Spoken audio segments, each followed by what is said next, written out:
Hey everybody, and welcome to Bits of Board, where we're talking board games, miniatures, cards, and dice. My name's Michael, and today we continue on our journey through Kingdom Death Monsters campaign. We are into Lantern Year 17, or the hunt phase for Lantern Year 17. So we're going to send off a few fresh survivors in an effort to continue their development in the weapon proficiency side of things, maybe get them a little bit more hunt XP so they are prepared for these encounters to come. It's only going to get worse here, so it's nice to have a little bit of a break taking on something we are very familiar with, and that is going to be the Screaming Antelope. A lot of fun to be had coming up here. Now, of course, it's not just for the survivor development. The Screaming Antelope is a wonderful treasure trove of resources, strange and standard. Whew, can't wait. Let's head in. All right, first out of the gate, we have Sif, and she's rocking the twin lion beast Katars there. Now, these guys have paired, which means when we attack with them, we actually add the speed of the two together in the one attack. Very, very nice indeed. They've also got deadly, which means we add +1 luck when attacking. We've got the bone pickaxe down here, which means we're going to be doing a little bit of mineral gathering if we can help it. What else? We've got the monster tooth necklace up here, which grants us +1 strength. Unfortunately, I wasn't able to swing it, so we get that second strength token there. Now, of course, for having the complete set of White Lion armor, we get +1 armor to every location, and a wonderful ability, your weapons are claws, gain +1 speed and 2 strength when attacking with daggers or katars. Brilliant for us, because that's about all we're going to be doing there. Now, she's got ambidextrous, which we're not going to use because our weapons that we're attacking with do have paired, so nothing much going on there. We've also got seizures, unfortunately, which means during the showdown, whenever you suffer damage to the head location, you become knocked down. Next out of the gates, we have Ceres, who is continuing to build her bow weapon proficiency here. Now, with this, she's got an additional +2 to range, which brings her all the way up to 8. That means she's going to be able to attack from quite the distance here. Now, she has a point of luck thanks to her lucky charm there. We've got blue affinities across the board. What else? Nothing much else going on there. She has the Screaming Armor, which is going to give her +2 to all hit locations. And the Slam ability, we're probably not going to be using the Slam ability, but that's okay. Now she's also got the Unconscious Fighter fighting art, which means it takes an additional 2 bleeding tokens to kill her. So we're up to 7 there, which is going to be pretty handy or not. I haven't seen it very useful yet, but still early days. And that's about it for cards and tokens. It should also be noted that she has a broken arm, which means we gain a -1 to strength and accuracy, and that's permanent. Ooh. Now, I'm just going to leave this -1 token on the arc bow there, just so I remember. Little things like this definitely will help. All right, next up we've got Dis, who's rocking the Dual Butcher's Cleavers. This is going to be amazing. They, of course, have the paired ability, which boosts their attacks up by 2 speed. The only catch with these ones is you must be insane to activate, and if he happens to die, we're going to lose both of these, which would suck, but I don't see it happening, really. Not so much luck with the affinities, but it's okay. He's going to be a bit of a powerhouse anyway. Thanks to the Whisker Harp, he and all the other survivors are going to gain an additional survival on arrival, but I think that's about it. Round shield, extra armor. Yeah, nothing crazy. Oh, I guess we've also got Rhythm Chaser here. So on arrival, he'll gain +1 evasion when you're knocked down. If you don't have an instrument in your gear grid, remove all the +1 evasion tokens. Not to worry, we do have an instrument in the gear grid, and it can't be used if I have any heavy gear. But I think I'm in the clear there. So I'm going to pop that there, but it only comes into play on arrival. Not that it might, well, it might matter. Lastly, we have Null, who's continuing to build the Steel Shield weapon proficiency, so that we actually get a couple of attacks in. He's got the Blood Paint, which means he's going to be able to attack with both of these weapons at the same time. This thing is incredibly powerful. Now, I've got the full set of Phoenix armor, which gives us the charge ability, which may or may not come in handy. I probably wouldn't like to use it considering how powerful Blood Paint is, but we shall see how we go. Now, because of the Steel Shield, he's actually got -3 to movement, dropping him all the way down to 2 points. And I was kind of hoping to offset that with the Phoenix Greaves if Insane gained +2 movement. Null's not insane. He's only going to arrive with 2 points of insanity. So hopefully we can build another point up through the hunt phase. So wish us luck there. Of course, we've got the bone sickle as well, which is going to allow us to do a bit of herb gathering. This one's going to be a little bit of fun. There's not necessarily any smart builds going on here. Just kind of want to work on those weapon proficiencies and, yeah, experience some of the gathering events. All right, let's head off.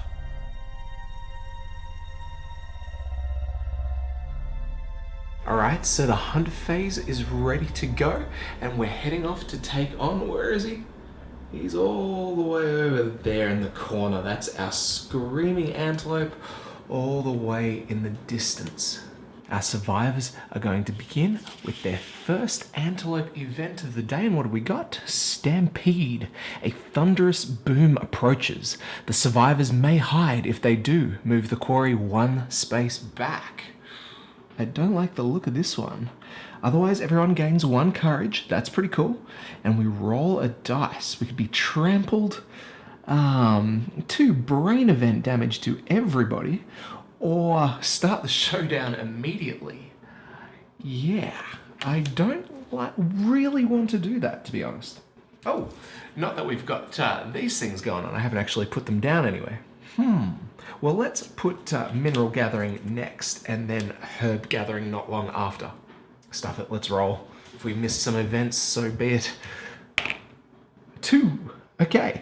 In the chaos, the survivors glimpse the monster that spooked the screaming antelope. All survivors suffer 2 brain event damage and wipe what they saw from memory. Not a great start there. Dis loses a good chunk of his insanity, but he's still 4 and he's still insane, so that's good. Plus, it's nice to have a little bit of extra courage. All right, we move on to the next space, which is going to be our mineral gathering space. So we're going to start there. Every survivor with the pickaxe rolls on the mineral gathering table. Up here, now we only have 1 survivor with a pickaxe at the moment, Sif. I think we're going to have to rectify that next settlement event. But here we go. So we'll roll for her. We get an 8. That's the good one. Gain 1 scrap basic resource. If this event occurs after overwhelming darkness, you find a cave. Ah, we should have put this way beyond. I didn't even think to look. All right, well, we get the scrap basic resource. Next time, though, we are throwing this guy just over the reach of overwhelming darkness. All right, so we move into the random event, and we're going to roll our dice. 20. All right, so we get the dry lands. As the survivors press forward, the air turns dry and the ground cracks. The survivors suffer heat exhaustion. Every survivor loses 1 survival. If they are wearing fur or heavy gear, they instead lose 1d5 survival. If any survivor has a pickaxe, the survivor breaks open an interesting looking vein in the ground. Gain 1 iron strange resource. Well, that's kind of lucky for us. Now, Ceres, she has the fur armor, so she loses 5 survival. And so does Sif. Oh, 5 as well. But for our troubles, we do get to walk away with a slab of iron. Onwards. We've got another antelope event here. Vomit Pile. The survivors find the half-digested remains of their quarry's last meal. Each survivor may scavenge, gain +1 courage, and roll on the table. Alright, so out of this we could potentially gain some understanding, resources. It's all good there, so let's roll for everybody. Yeah. Let's begin rolling for Sif up here. 7. Find something undigested and eat it. Gain +1 survival. Good, we needed that. On to Ceres down here. Ooh, big numbers. She gains 1 understanding and 1 random screaming antelope resource. That's going to be her understanding event there. And thanks to the courage that she gets from scavenging, she's also got a bold event. This is awesome. Let's just finish our rolls here. We'll go for Dis next. What? Another one. And Dis crosses his understanding. Holy mackerel. So that's going to be 2 random antelope resources there. Lastly, we have Null up the back here. Good lord. That's amazing. Okay. We are keeping this dice forever. This and the 9 one from last week. Alright, so we gain 3 Screaming Antelope resources, the Shank Bone, a large flat tooth, that means someone's going to gain some insanity, and another Shank Bone. Who needs that insanity? Let's give it to Dis. Alright, now for a slew of bold and, what's the other one? Insight, there it is. Bold and insight events brought to us by the Vomit Pile.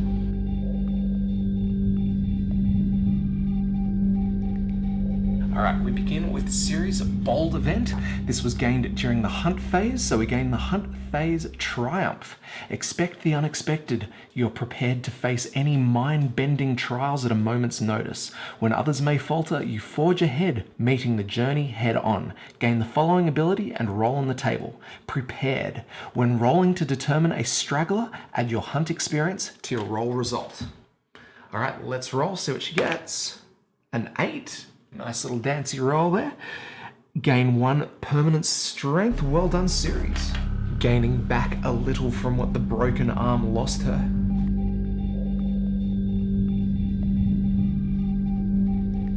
We're on to her insight ability. This one was gained in the hunt phase 2. You dream before you, toiling silently, a strange creature with the imprint of a human face sculpts stone faces into the ground. You meet its concave gaze and wake. Gain the following ability and roll on the table below. Explore. When you roll on an investigate table, add +2 to your result. Let's see what she gets.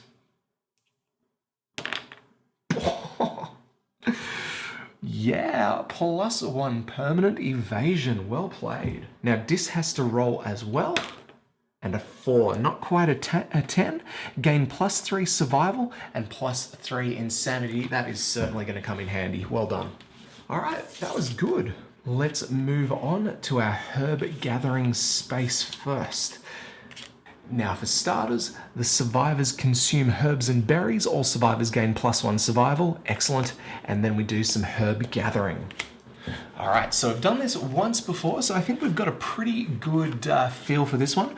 Basically, each survivor gets to roll as many dice as they want, and as long as they don't get doubles there, they can add the result together and go for this table. So the idea is we're going for 75 plus with 4 sets of rolls. Let's see how we go. We'll begin with Null up the top here. Now, 4 dice worked really well for us last time, so let's give that a shot. 4 dice, no doubles, please. Ooh, there's our 10, and we've done pretty well there. So 23 gets rolled. All right, our second survivor. Ah, no, we got doubles. Nothing counts there. We better keep it to 4 here because we do want to kind of roll well. Survivor number 3. Yes, that's pretty good. So what have we got? 21. I don't think we're going to be able to get that 75 or plus. So let's just stick to our 4 and see what we get. 14 points. Not so bad. So we end up with a total of 58, which means we don't quite get the 75, but it doesn't look too bad. Gain 2 fresh Arcanthus strange resources. If the settlement has cooking, gain 1 random vermin resource, and all survivors gain +3 survival. Unfortunately, we don't have cooking yet, so it's just going to be the 2 fresh Arcanthus for us.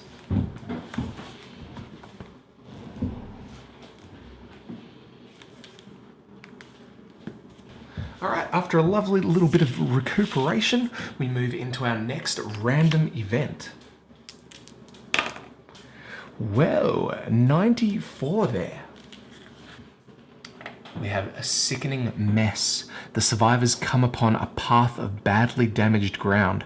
The stone faces are cracked and debris is strewn everywhere. Piles of toxic smelling dung and half-digested viscera litter the area. The survivors approach, but survivors with squeamish disorder refuse to go any closer. All right, I think we're pretty good there. Let me see if I can squeeze that in. Insane survivors consume what they find and make themselves sick. They gain a -1 strength token. Oh, that means Dis gets -1 strength. Not that it's probably going to affect him too much. Sane survivors stop to investigate the mess. Each survivor gains 1 courage, rolls 1 d10, and adds their understanding. Null and Sif both going for their bold story event. Wow, let's just quickly get that out of the way.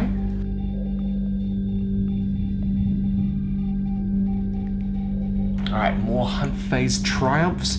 They both gain the prepared ability, which is pretty solid.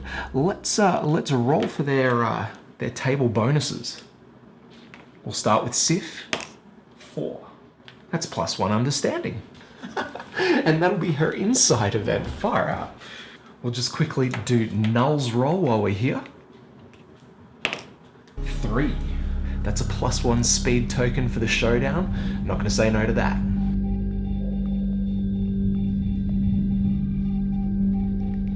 Alright, so Sif's inside event, she gets Explore, and we roll 7. That's the 3 survival and 3 insanity as well. Right, so let's do our rolling for this table here. Sif now has 3 understanding, so she gets a 5. Alright, heaving, eyes filled with tears, your sickening hunt pays off. Gain 1 random basic resource and suffer 1 event damage to a random hit location. Fenton doesn't like it either. But that is a random basic resource, which is some monster bones, but also 1 damage to the waist. Series has 3 understanding. Whoa, 13! That gives us the 9+ and another basic resource. That's for free, Love Juice. Dis has 3 understanding, gets a 6, so 9.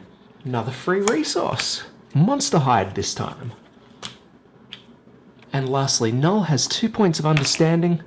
We get 5 in total. That's going to be 1 random resource, Monster Organ, and 1 damage to the legs. Alright, that was crazy, was it not? We're getting pretty close to the overwhelming darkness stage, so let's slide into that next random encounter and roll for this one. 99. I think I know what this is, guys. Bang, the portcullis. The survivors approach a massive portcullis standing in the darkness. It's not attached to anything and does not bar their way. They may choose to walk around it. If they do, roll again on the hunt event table before moving on the hunt board. If the settlement has the portcullis key, yes we do, they may erase it from the settlement record sheet and use it. Each survivor gains +1 courage. The portcullis creaks open and the survivors step through. A dank gloom awaits the survivors inside. Alright, 1 courage for everyone. We erase the portcullis key. Farewell. And we roll on the table. A 9. Tell you what, we only needed a 2+ here. If we got that 1, it would have been death to everybody. But the 2+, at their feet lies an ornate crucible with a void in the shape of a mighty weapon. Gain the perfect crucible strange resource. If they have a blacksmith in their settlement, they may now craft a perfect slayer. Oh yeah. So this is an iron resource. If we dared to use it like this, why would you? When you craft with the perfect crucible, an ancient bacteria is released into the air, suffer -1 d10 population, and archive this card. This weapon better be worth it because that is a large chunk of our population. Oh, wow. That is so freaking cool. All right. That random hunt event out of the way, we move into overwhelming darkness. And by the looks of things, everyone is going to be walking the path of the brave. Whoa.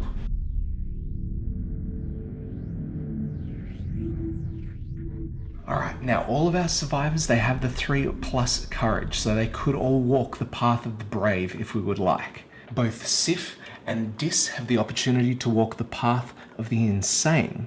Now, I'm not completely opposed to that. Let's play it a bit safe here and go path of the brave for everybody.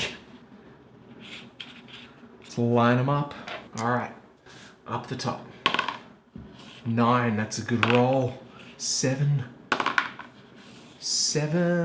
and a 9. Whoa! Alright, so both Null and Ceres, well, they both suffer 1 event damage to the arms. Okay, it's not quite fitting of a 9, but that'll do. And Dis and Sif, oh, they get the same thing. Okay. Alright, so that was the least exciting, overwhelming darkness space ever, but I think that's okay for this sort of thing. Alright, we'll move the guys into their next hunt space, and it's Grazing Field. Arcanthus leaves sprout from the crevices in the stone ground. The survivors spend time gathering and eating the small leaves. Each survivor may heal 1 hit location of their choice, restoring all injury levels and armor points. If any survivor has the sickle, they gain 1 fresh Arcanthus Strange resource. Awesome! Basically, we're just healing up all those arms locations. We do have to roll again, though, for a random hunt event. Oh, that's a 46. All right, this doesn't look like a great one for us. River. The survivors come to the edge of a river of blood. Non-insane survivors suffer 1 brain event damage at the sight of it. The survivors must investigate in order to pick up their quarry's trail. Each survivor rolls 1d10. If no survivor successfully finds the monster trail, roll again on the hunt event table before moving to the hunt board. Whoops. This may not go down too well. Okay, so we're going to need a 9+ there, and there's a whole bunch of stuff that can go wrong. So let's see if we can navigate this. All right, so Sif will begin first. Now, thanks to her Explorer ability, she gains +2 to the roll here, so hopefully we roll well. Not good. Your quarry has defecated in the blood. Suffer 1 event damage to a random hit location from sifting through the fecal blood water too long. Oh, Kingdom Death. Why you do this? To the head. I hope she wasn't drinking that. Alright, Ceres, where are you? She's also got that +2 to this roll. There we go. You successfully find the monster's trail. Brilliant. Alright, so at least we're going to get out of this. Let's go for Dis next. Dis gains a +2 to the roll. 9 finds his way out too. And then Null, who unfortunately doesn't get any bonuses, gets a 7. You realize that the Blood River is filled with the bloated corpses of unrecognizable monsters. You feel compelled to fish some out. Gain 1 random basic resource. If you're wearing heavy armor, you fall in and swallow blood and soft bloated monster bits. Reduce your survival to 1. Unfortunately, that shield is heavy, so he falls in, but not before getting a skull. His survival is 1. That's okay. Alright, that's it there. We move our survivors into the antelope space, into its location, and let's begin this hunt. Far out. That was a trek. Alright, there is our screaming antelope out there in the distance, surrounded by his lovely collection of Arcanthus plants and a bug spot over there on the left-hand side. We've also got the giant stone face that we put down, and down here, I don't know if you can quite see, but we have there it is, the ore vein over here. And that's just been casually thrown down next to Sif, who happens to be carrying the pickaxe. Yeah, couldn't have planned it better. All right, so strategy-wise, I've kind of left a little gap just in case the antelope decides to run on down, which he's most certainly going to do. We've done this encounter enough to know exactly what this guy is capable of. Now, before we go too far, I highly considered doing the Screaming Antelope level 3. I had a look at his build card, and honestly, it's not that bad. Toughness 12. Yeah, he's got +2 speed, +2 damage, but it's not crazy, right? Right? Wrong. I also had a look and he gains this legendary Horns trait. The Screaming Antelope is impossibly old. The monster gains +4 toughness tokens and 1 speed. That would not be an easy encounter. So we are just doing the level 2 encounter here. We'll save that level 3 for an entertaining free day. I don't know. I'm gonna have to prepare myself for a huge amount of depression there. All right, so the Antelope is gonna start things off for us by drawing his very first AI card. And what do we get? The Buck Mood. At the start of each monster's turn, target and attack any survivors in the blind spot. That's going to be a pain in the butt. Okay, that's it though. Ah, of course. No, please. We have the Diabolical trait. At the end of the monster's turn, target a random survivor in the trample zone. No one's in the trample zone, because that's how we roll. But we've got this extra bit down here. Full move through the target, move the monster through and past the survivor, or if there is no target, full move forward. With 8 points of movement, he's going to head on down. 1, 2, 3, 4, 5, 6, 7, and 8. It's almost like a free turn for us. I love it. Let's begin with our survivors. Now, because I am pretty excited about collecting this iron ore, we're going to start there. The pickaxe allows us to roll 2 dice when harvesting here.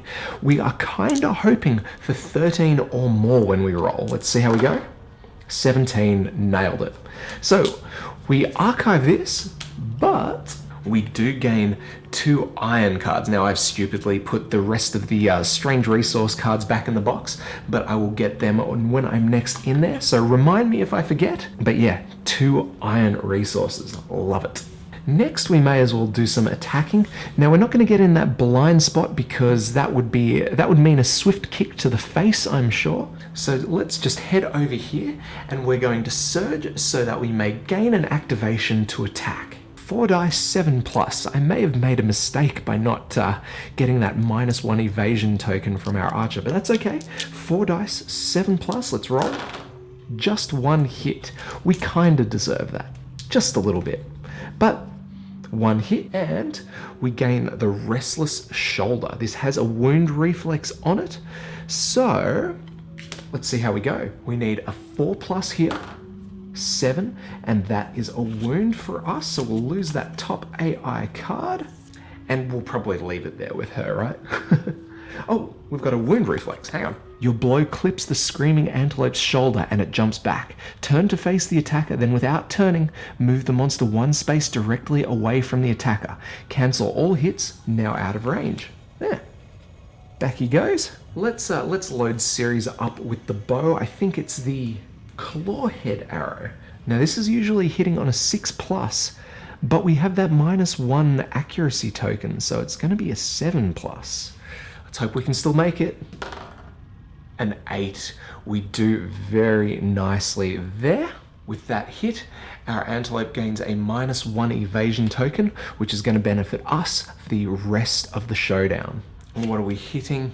We have the Restless Eye. This is a first strike location. If we'd drawn other hit locations, we would have to hit this one first. The Screaming Antelope's massive eyes glisten with human-like fear. If the attacker is insane, cancel all hits and end their attack. Otherwise, the attacker suffers 1 brain damage. This is a bit of a shame. Thanks to our armor and our arrival effects, we did actually gain 3 points of insanity, bringing us all the way up to 4 and being insane. Oh, that's the end of our attack. Oh, at least we managed to hit with the arrow, gaining the evasion token. Let's see who can benefit from that.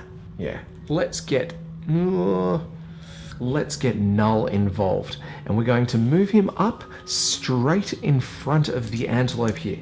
He's going to activate the Blood Paint, which means an attack from both the shield and the Hunter's Whip. We'll begin with the Steel Shield. Now this is usually 1 dice on a 6+, but thanks to our gained speed token, it's going to be 2 dice. And then the Antelope's -1 evasion and Null's +1 accuracy, we're going for 4s here. 2 dice, 4+. Oh, that was thoroughly unexciting. Just the 1 hit, but that's okay. We get the Restless Flank. This has a reflex, which means an attack. Let's see how we go. As long as we don't roll a 1 here, we've got this. 4, so we make the wound, discard the top AI card there. And then we suffer the reflex. The monster turns to face the attacker. That's okay. He was already facing. Moving right along to the Hunter's Whip. This is 4 dice and 4+. One hit. We are not doing well with our initial rolls today. What do we have? The Restless Inner Thigh. We need a 3+ for this one. We do make it in there with a 5. Pretty good. What's this wound reflex? Your attack disables the monster's powerful running muscles. The Screaming Antelope gains a -1 movement token. Cool. It's another AI card gone too. Add that -1 movement token. Now we might actually surge here, just so we can get out of the way for when the antelope actually does its diabolical trample. All that's left is to get Dis in there, so he's going to move 1, 2, 3, 4, 5 right behind the antelope there, and he is going to activate with his 2 Butcher's Cleavers. 4 dice, 4+. That is better.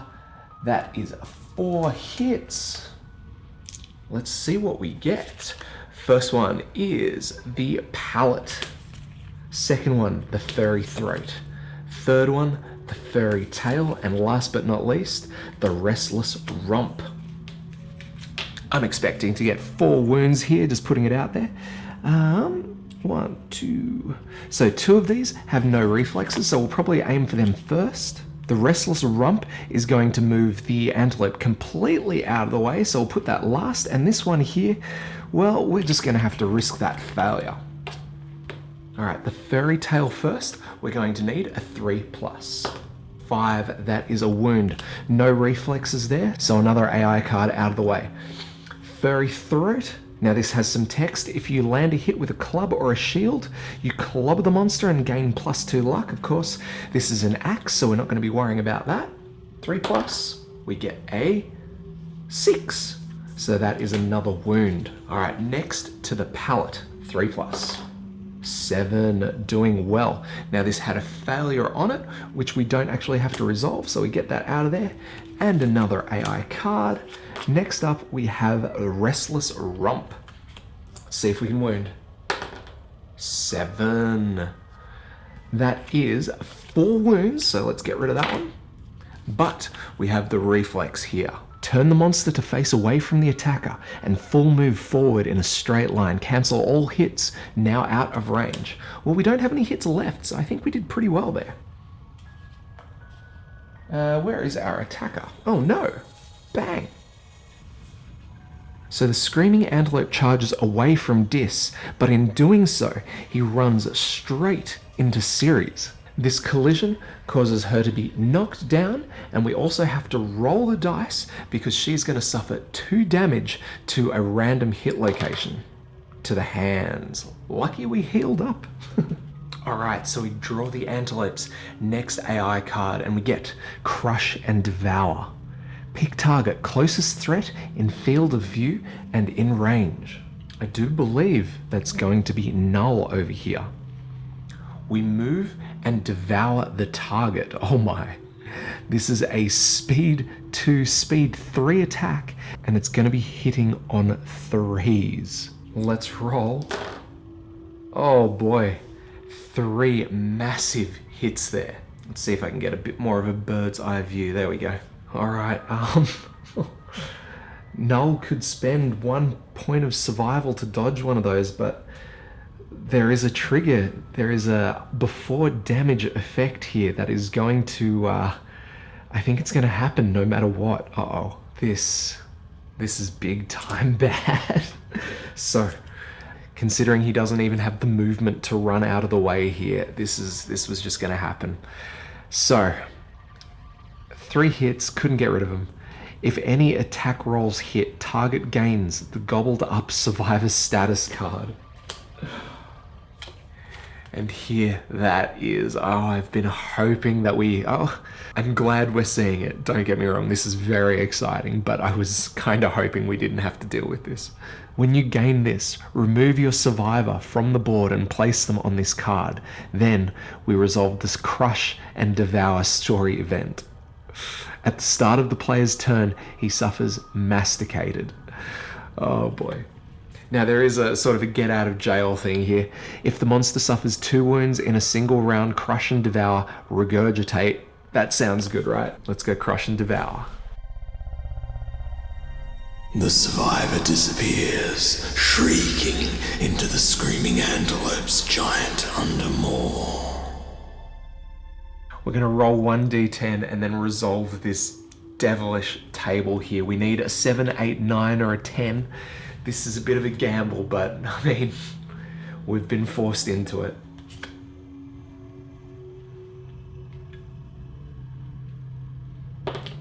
Oh, okay.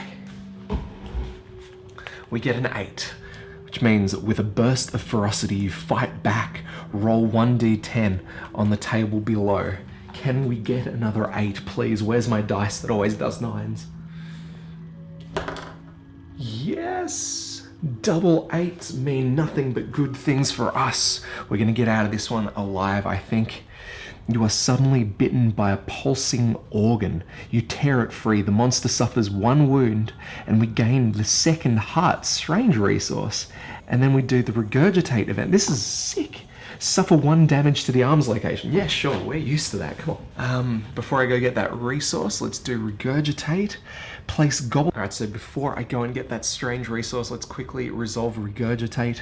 Place gobbled up survivors in a free space adjacent to the monster. Archive gobbled up and roll on the table below. All right. Null, nothing but 8 so far. That's a big 1 in the back. 10. Here we go. You vindictively attack on your way out. Gain the flat-toothed screaming antelope resource. The screaming antelope suffers 1 wound. So that is 2 wounds, thanks to that wonderful gobbled up event. I've just gone from this is the scariest thing in the universe to this was such a great event. Let's pop him down. Just here will be, yeah, that'll be very nice. Here is our second heart resource. It still tries to bite you. That is very wicked. Now, while I was there, I also grabbed our 2 iron resources. I didn't forget. Okay. Cool. So we have resolved Crush and Devour. That was brutal and kind of short-lived. Maybe a little bit more death and destruction next time. Okay, so we go to the diabolical trait and we check all of the trample zones. We have 3 survivors in the trample zone, so let's randomize and see who gets run at. All right, there's our 3 survivor cards. Let's randomize. I need to do a song for randomizing. I wonder how I'll do that. Okay, and it looks like it's going to be Ceres who's knocked down on the ground over there. She's not gonna love this. So we full move straight through her, all the way into the corner of the board there. Ceres will suffer 2 damage to the chest. All right. Now we move back into the survivor's activation, and thanks to the Fist and Tooth specialization, which is now available to everybody, we're going to have Ceres stand up. You may stand if knocked down at the start of the monster's turn or the survivor's turn. So let's get her back on her feet. We'll start with her. She's going to load her bow and attack the screaming antelope. This is going to be 1 dice on a 6+. And it's a solid hit. No bonuses there though. Let's find out where she hits. The Restless Shank. Now this has a wound reflex on it, so it's likely that we're going to be rolling there. Anything except for a 1. 3, sneaking in. We resolve the wound reflex. Roll 1d10 for each survivor currently in the monster's blind spot. No one's there, so nothing happens. Cool. Drop that wound, and now she's on the board for weapon specialization. Phew. Let's get Sif in there. Now she's going to move 1, 2, 3, 4, 5, like that. She's then going to use 1 point of survival just to dash that 1 extra space. Actually, I was hoping to use the Pounce ability, but that requires both a movement point and an activation. So instead of just moving that 1 point forward, we're going to move right up next to the antelope and attack. 4 dice, 6 plus. That is better. 3 out of 4 hits. Let's find out where. The reckless muzzle, the ferocious spasm, and the giant teeth, which is a super dense location. Ooh. Luckily, they're not frail weapons. Phew, didn't even think to check. All right, let's wound in this sort of order. So we'll start with the hit location that has no real effects. This is just one of those if you hit with a club or shield location. Going for 4 plus here. And actually we've got deadly, so it'll be a critical wound on a 9 or a 10. 6. We do make the wound. The giant teeth next, 4 plus. We get a 7. It's another wound. And then the ferocious spasm, an 8. So it is going to be another wound. Oh. But we have a reflex. The screaming antelope frantically attacks everything around it. Well, looks like she's in the zone of death over there. Might have to get the close up. She is going to suffer a basic action. So it's not going to be the worst, but it will most likely lead to some damage. 3 dice, 3 plus. 2 hits, okay. Let's find out where. Arms and waist. We'll take them both. It's not quite the end of the world here. With just 2 wounds left, Dis is going to end it. He's going to go 1, 2, 3, 4, 5. He's going to have to move 5. 1, 2, 3, 4, 5. Spend survival and get right into that monster's blind spot. He's not really worried about that buck mood because he's going to end it right here and right now. 4 dice, 3 plus. Wow, a bunch of 8s and a 9. 4 hits. Uh-oh. We're totally going to draw a trap card here. Yeah, far out. Okay, this could have been nice. The screaming antelope panics, its undermouth unleashing an inhuman wail. It bucks wildly and leaps into the air. The attacker is doomed. All survivors adjacent to the monster suffer 2 brain damage per monster level, knockback 5, and are knocked down. Sif goes flying 2, 3, 4, 5. As does Dis. Sif loses all of her insanity and is now going to suffer a brain trauma severe injury. Dis gets away with it, being left with 3 points of insanity. Alright, let's roll for Sif, people.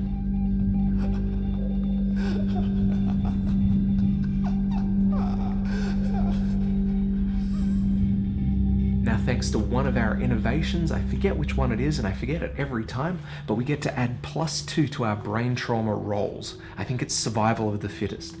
Let's roll, see how we go. Oh, yeah.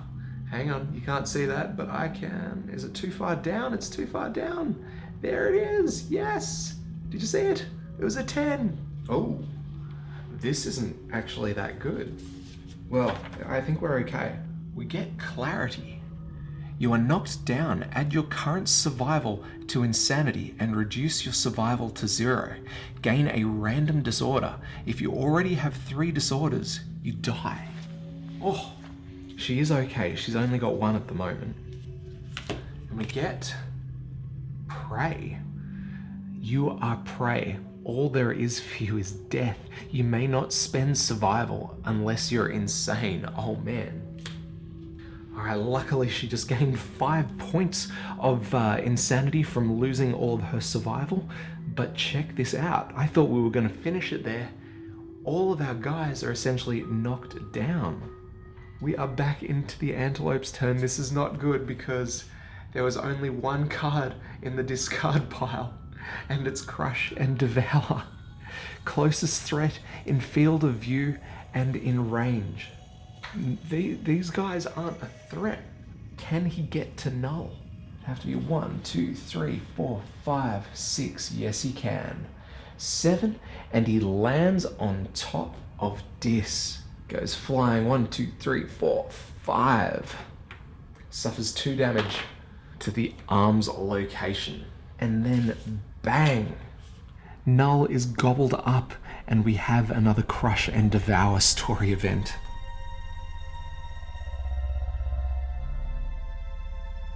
Here it is. We are rolling again, 1 to 10. I hope this goes well. We jag it again with a 9. With a burst of ferocity, you fight back. Roll 1d10 on the table below. All right, we get a 5 this time. You fight, but are chewed helplessly. Suffer 1 damage to every hit location. Okay, that is going to happen again unless we can kill this guy. We're gonna have all of the survivors stand up and we shuffle up that hit location deck. I'm gonna cut this one because I always feel like I know where that trap is. All right, just gonna pop you out of the way. I'll keep you on screen because you're famous right now. 2 wounds, all right. Let's get in here. Oh no. Wait, it's not quite the survivor's turn. I forgot to resolve Diabolical. There's only 1 survivor in the thing. Ah, no. We have 1 survivor in the trample zone, so of course the antelope is heading up that way. 1, 2, 3, 4, 5, 6, 7. All right, so he'll suffer another 2 points of damage to the chest location, but then we are good. The survivor's turn comes about, everybody stands up. Let's finish this. In fact, this works so well is that we're already now sitting in the blind spot. Let's get those butcher's cleavers. 4 dice, 3+. 4 hits. Oh, please, please. I only wanted 2 hits. No. Let's find out where. No traps, no traps, no traps. Restless rump. Restless flank. Restless inner thigh. And the furry tail. Phew. All right. I'm thinking a little something like that. We'll start with the furry tail and go from there. 3+. We just need 2 wounds. 5. That's 1 wound down. And we lose the Crush and Devour card. Thank goodness. 1 more wound, and we can free Null from the gobbled up nature. Oh, we get a 3 for attempting to wound the restless flank. As a reflex, the monster would turn around to face the attacker, but that is it. The last wound is gone. We do not have to resolve anything else. The antelope is dead. And more importantly, Null gets regurgitated. Let's quickly do that. Place the gobbled up survivor in a free space adjacent to the monster. We're gonna roll on the table. Hopefully we get something good. A 6. Covered in vomit but alive. Phew. You are knocked down and gain +1 insanity. But that's it. This antelope is defeated. We got our survivors out of the giant maw. Let's get these rewards, shall we? Alright, everyone gains 2 hunt XP, and all eligible survivors will gain 1 point of weapon proficiency. Alright, Dis makes his 3rd point of axe proficiency, so he's now a specialist. Looking forward to finding out what that does. And Ceres crosses her 2nd age milestone, so let's roll on that table.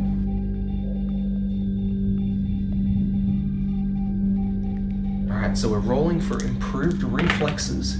A 9 and a 9, 18. Oh, that's pretty disappointing. Not to worry, guys. It's just 1 random fighting art. Oh. Ceres gains the Tumble Fighting Art. This is one of my favorites, actually. This gives her a 50-50 chance of ignoring collision. Very nice. But what about the goodies, I hear you ask? 6 basic resources and 7 Screaming Antelope resources. For our basics, we get Monster Bones, Monster Hide, Monster Hide, Monster Hide, questionable resource, and another questionable resource. Very solid indeed there, good start. And now for our Screaming Antelope resources, we get 7 of these. Shank Bone, Bladder, Flat Tooth Bone, someone's getting some insanity. Let's give that to Sif to ensure she remains insane. So that's 3. 4 for a pelt, 5 for a spiral horn, 6 for a beast steak, and 7 for a pelt. Whoa! Alright, so we just scored all of these amazing resources from the end of that fight. Not to mention, though, all these amazing resources that we got leading up to the fight. Very nice. We're heading back to the settlement with a massive treasure trove there. Whew. Yeah, let's head home. Alright, so our survivors return on home, bringing with them 4 endeavours to play with this settlement phase, which will be very, very nice indeed. Next, we update the timeline, and we are in to Lantern Year 18. Nothing crazy going on this Lantern Year, so we're just going to draw a random settlement event. Now, the Gorm climate that I'd been resolving, this is actually part of an expansion one. I should have picked that up with the Gorm name in there. I just thought it was a bit of a forewarning. But what confused me is, like, usually the expansions have a little expansion tag in the top left. This one did not. So I guess Gorm climate subsides for the moment until we choose to add him into a campaign. But we are drawing a random settlement event, so let's see what we get. Acid Storm. We've had this one a couple of times, actually. The air tastes sour and burns the survivors' cracked lips. The sky cracks in great flashes, revealing spiraling black clouds. Finally, it opens, dousing everything in acid rain. We'd roll 1d10. That's what happens when the Gorm climate subsides. We get a 3 here. The survivor with the highest insanity, randomized in case of ties, runs into the storm, bellowing wildly. Alright, so it looks like it's going to be either Freya or Nora. Let's give Freya odds and Nora evens. Nora runs out of there. So she has to skip the next hunt. That's okay. I don't think she was high priority for the next one anyway. We do have some lingering effects. The storm prevents any music endeavours. However, the storm inspires +2 to the results of all art endeavours. Lovely.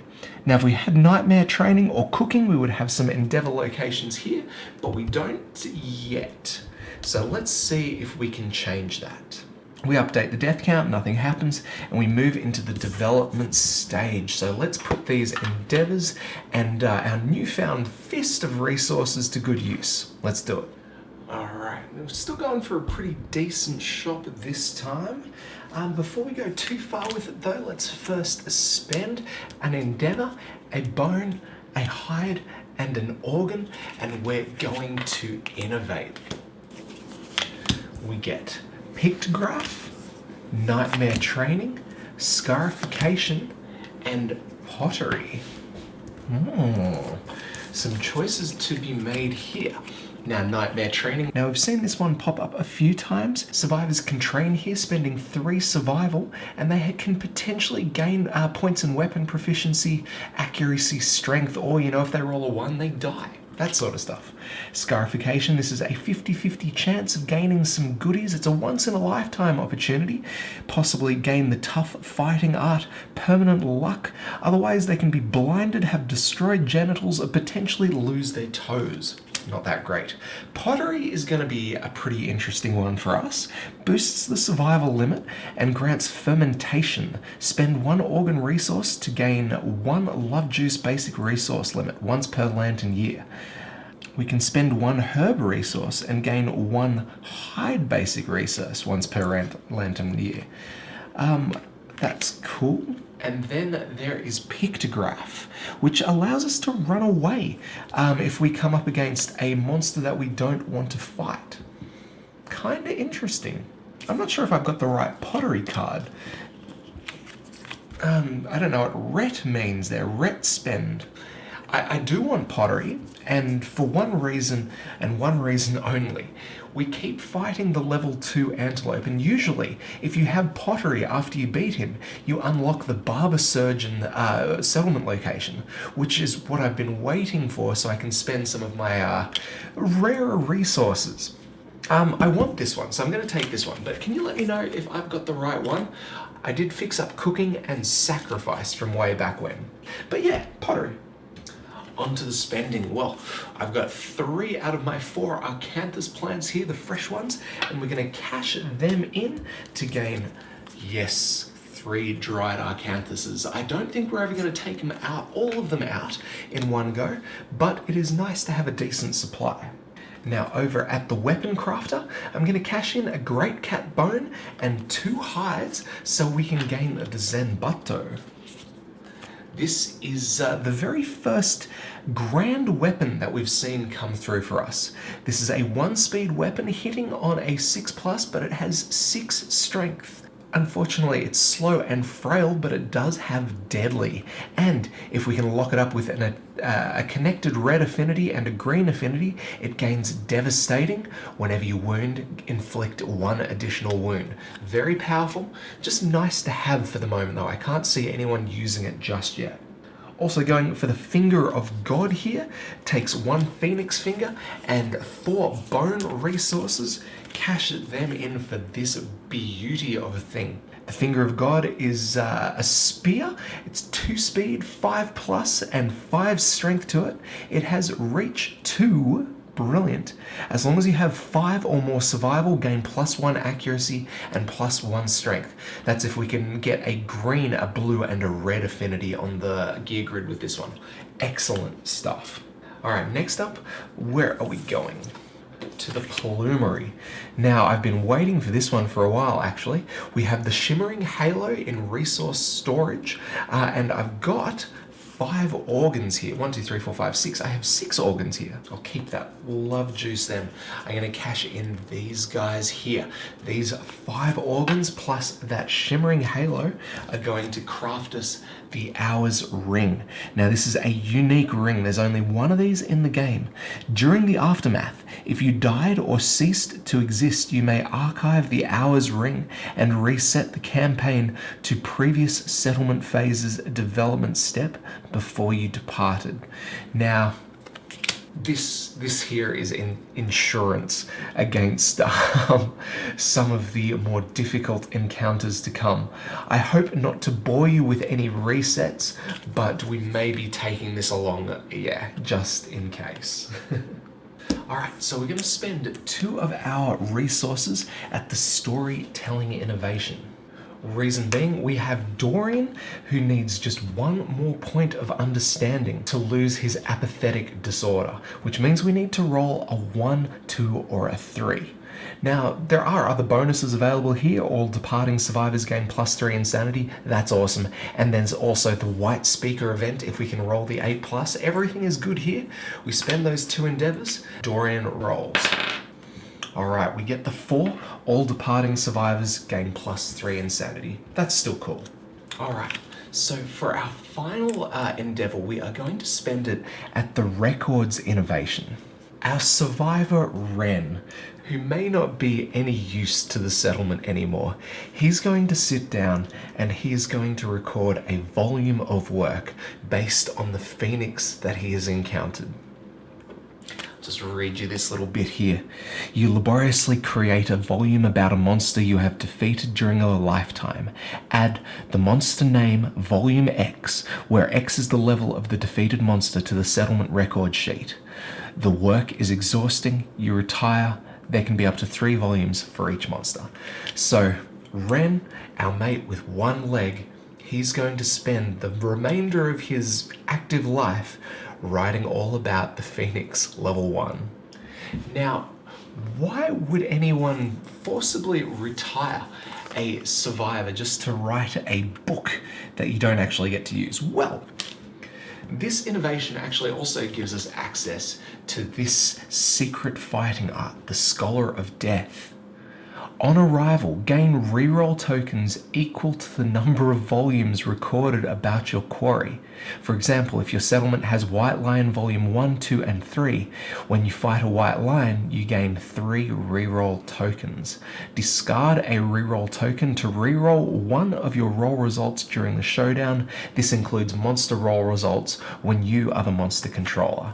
So, for doing this little bit of research, we have now given ourselves, well, the survivor who has this secret fighting art, a free reroll against the Phoenix. This might not seem much, but he is definitely one of the most troublesome encounters that we've had so far, and I'm looking forward to fighting him again, but I do want to make things a little bit easier for us. So we're going to start preparing some records there, starting with Ren.